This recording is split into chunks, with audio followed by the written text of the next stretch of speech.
Hey Portland, this is Dave the Bald Guy, putting the Bald Guy in BaldGuyLimo.com. So I'm having some technical glitches here at Bald Guy Limo International Headquarters. I made this big old video. It was about 20 minutes long. It was really cool. You guys were really great. You guys would have dug it, man. It would have won awards. So what happens is I go to edit the video on my computer, and the editing software that I've been using called VideoPad is now crashing my computer. So I don't have any video editing software that I can actually edit stuff together and add titles and all that crap. So I'm going to do this the old-fashioned way, at least until I get this figured out, and you guys are going to see, you know, amateur hour.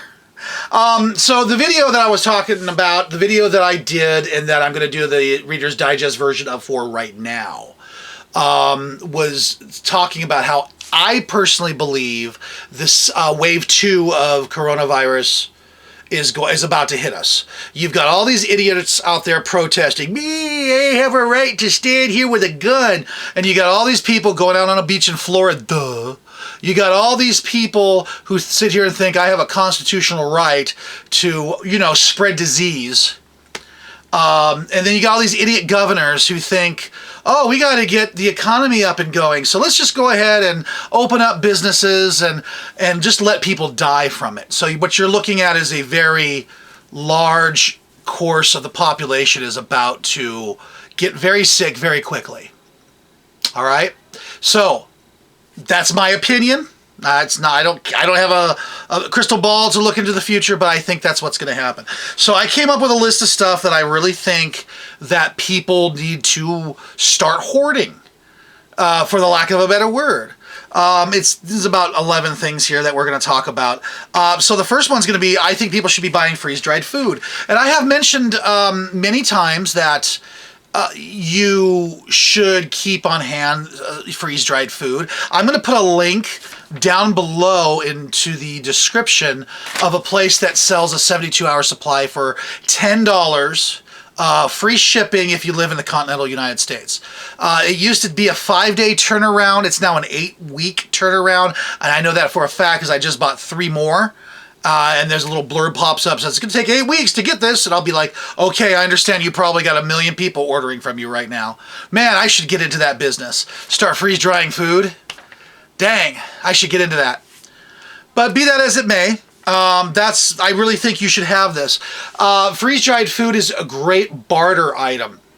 It's not just a matter of good for you to use. It's a good thing you can trade with other people. Everything on this list is stuff that you can barter with as well. The next thing is alcohol.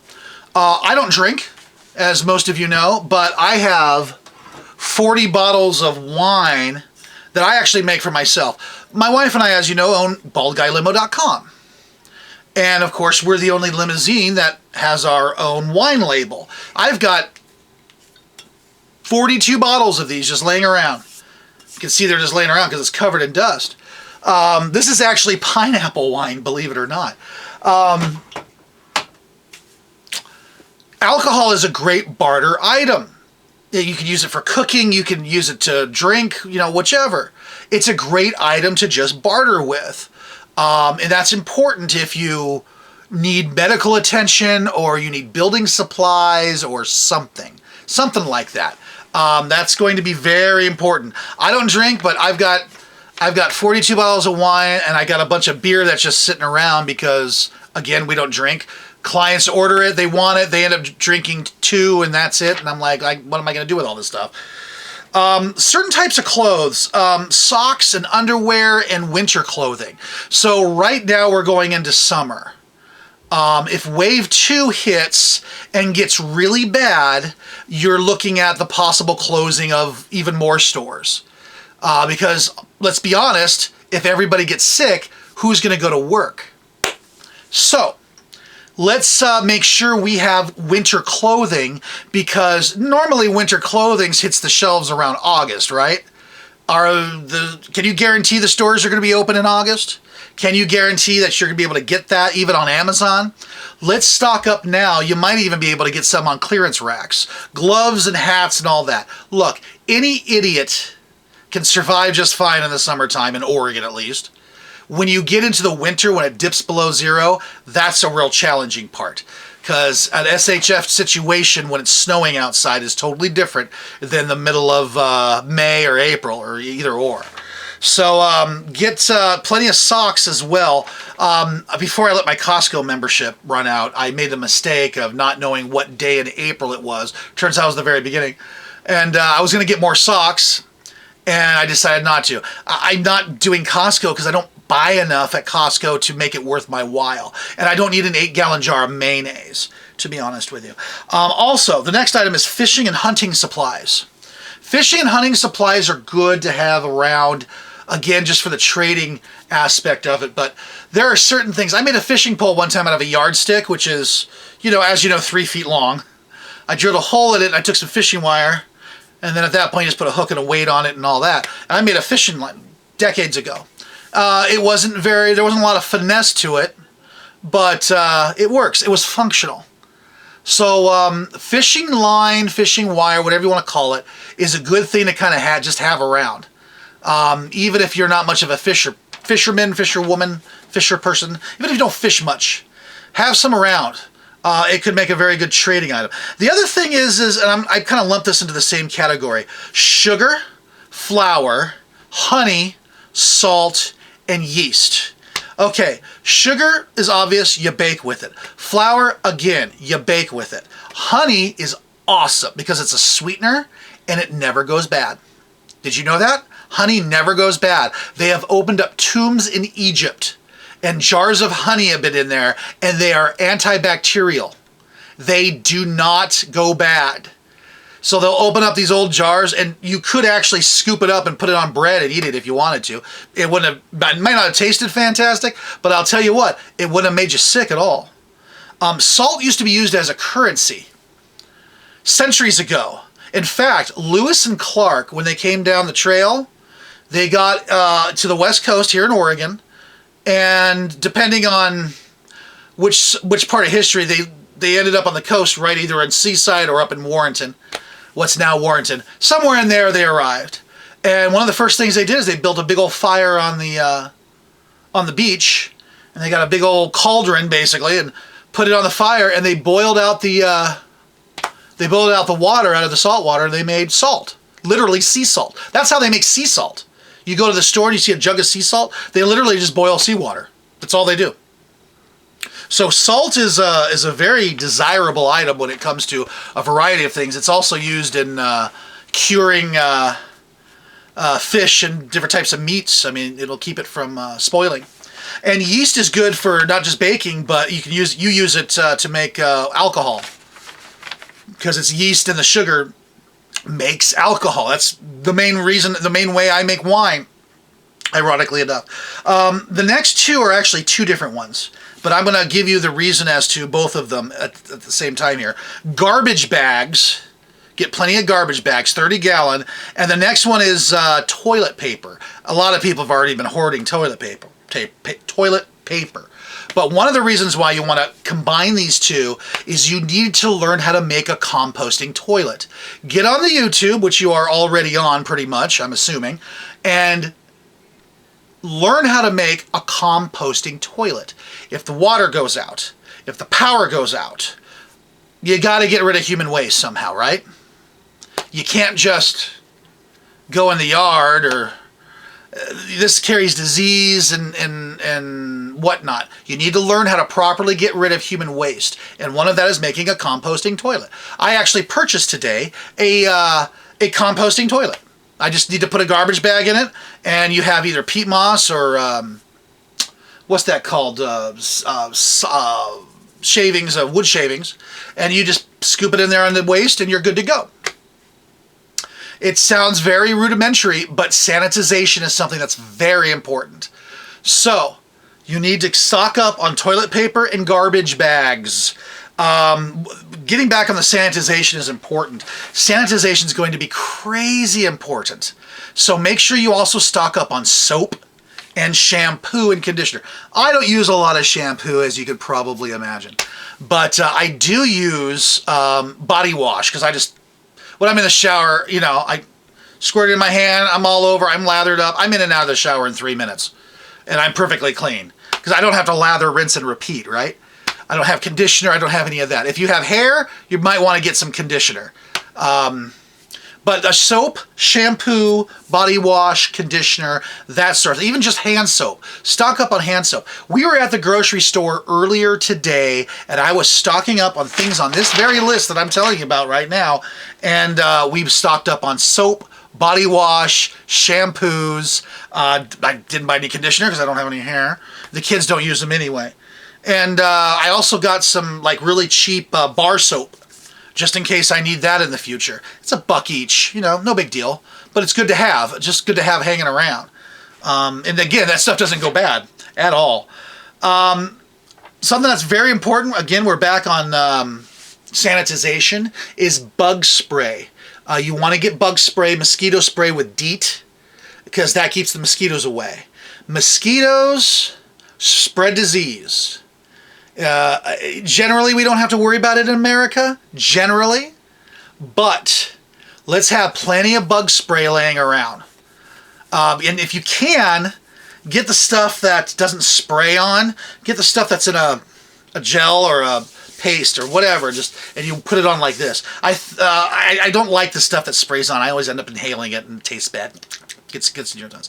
So get the stuff that. Also, sunscreen. As you could probably figure out, if I'm next to an ocean, this gets bright red. And I'm always like, I don't need any sunscreen. It's only 72 degrees outside. And I get sore up here. I've had sunburns up here. And that's just stupidity on my part. Sunscreen. Keep plenty of it. Depending on what part of the country you're in, you may already have gobs of sunscreen hanging out around your house. Because if you're in Arizona, New Mexico area, you're probably got a lot more sunscreen hanging around, and you're going to need it more often than you are in, say, Montana or Washington State. Also, the next thing is something that will start a fire with. Okay, so today, again, I was at the store, and I bought a 2-pack of, those long barbecue lighters? $1.98. So that's less than the dollar store, actually. I saved 2 cents. But I picked some more up, even though I already have some. I keep some in my bug out bags. I keep some in my prepper buckets. I keep some in the RV.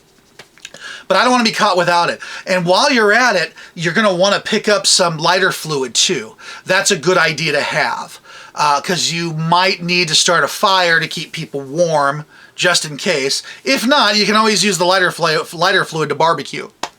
And all that. The last thing I'm going to suggest is going to take a little explanation. That's going to be like a solar system, a solar battery.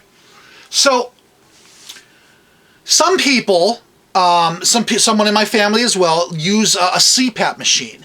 And I have to make sure that this person always has access to electricity at night, or else they could choke while they sleep. Sleep apnea is actually a very dangerous thing to be diagnosed with. It is potentially fatal. You want to make sure that someone can sleep, a loved one can sleep. So I actually did this. I actually have a, you've seen it, I've actually reviewed it here. It does work, a Lion Energy Cub Go, and I do have solar panels with it as well. So I can charge this bad boy up at any point in time. I need to break it out and use it. We can break it out and use it, and we can actually have it, and it'll work just fine, exactly for what we need. So this is definitely something that I would have a couple of these, so you can rotate these bad boys around, right? So if a Lion Energy Cub Go will run a CPAP machine for roughly 5 hours, you might need 2 because that person's going to need 8 hours of sleep, right? And then you charge them up during the day. And again, depending on where you live, in the wintertime, it might be harder to charge this up because, let's be honest, less light time, you got more dark, it gets colder, and so on and so forth. So that's basically the plan. All these items, most of these items, except for the solar charging system, is something you want to keep a bunch of laying around, not just for yourself, but for trading purposes. You really want to make sure that you can trade with someone who has a service they can offer. Look, I've said it before. You don't want to live in the middle of nowhere, okay? That is just a bad idea. That's the first thing people say is, I got a cabin 200 miles in any direction. There's no human beings. That doesn't work very well. And I'm talking from almost experience, because at 42, I had my first heart attack. And if I was out in the woods 200 miles with nobody around, I wouldn't be around right now. So as I've said before, bugging out is not our plan A. Bugging in is our plan A. Bugging out only if we have no other option, if it doesn't work, if we need to. So we're going to be bugged in, and we're going to be just fine here in Oregon. We've got pretty much everything we need already. I have bought the composting toilet, so everything's fine. So be sure to work on this list. Watch this video again if you have to, and just write it down, please. And be sure to keep an eye out on your neighbor, because they may not have anyone keeping an eye out on them. And it's always a good thing to do. When I was a kid, my mom said, you should always look out for other people. She taught me that. And so always check up on people who might not be in as good a shape as you. They may not be in as good a shape financially. They may not be in as good a shape as far as food or anything else. So keep an eye on everybody. Keep an eye on everybody. I know it sounds like something Jerry Springer would say, but it is true. Keep an eye out on your neighbor and your family members during this time. And, we'll get through this. We'll get through this just fine. So that's my story for the day. Just stock up on those items. You can use them as bartering material, and you can use them as, whatever. And everything will be fine. We'll all get through this. So that's pretty much all I have for this week. Let me know down in the comments what you are stocking up on, because I want to know what you're stocking up on. I want to know. This is a list I came up with yesterday, and I want to know if I missed anything. So what are you stocking up on, and what did I miss? What did I miss? And we can do another totally different video on what I missed. So that's it. That's all I got for you today. So this is Dave, the Bald Guy, saying baldguylimo.com. You have a good one, and I'll see you later.